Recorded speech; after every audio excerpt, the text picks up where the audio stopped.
Because we're going to hear from the president in, looking at the clock here, 48 minutes from now.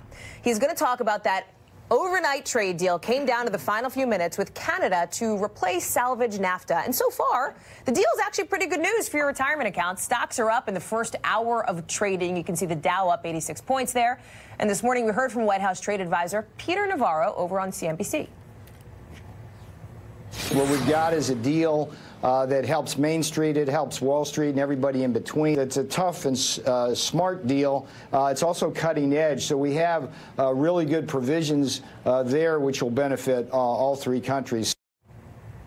Let me bring Jeff Bennett back over from the White House. And Jeff, we're going to hear from the president in the Rose Garden. By the way, Dow's up 250. I'm told that big board shot was frozen as well. Everything's cold, man. I don't know what's going on today, but there it is. There it is, accurately.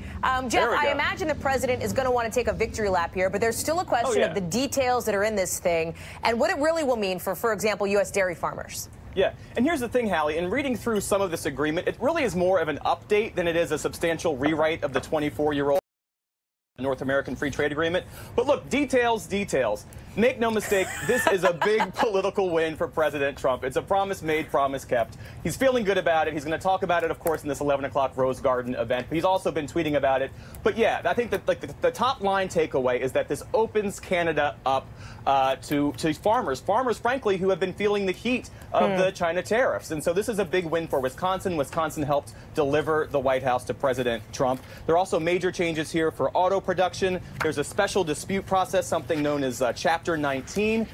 The U.S. view is that that was an affront to U.S. sovereignty. Canada wanted that provision, and so they get to keep it. And then you see there on this graphic here, increased intellectual property protections. Yeah. The new IP chapter of this agreement is something like 63 pages. So look, the president gets to make the case that his brash negotiating style is the thing that brought North Korea back to the negotiating table. And it's also the thing that resulted in this now concrete policy win that he gets to talk about, not just in the Rose Garden, Hallie, but also on the campaign trail ahead of the November midterms. Hallie?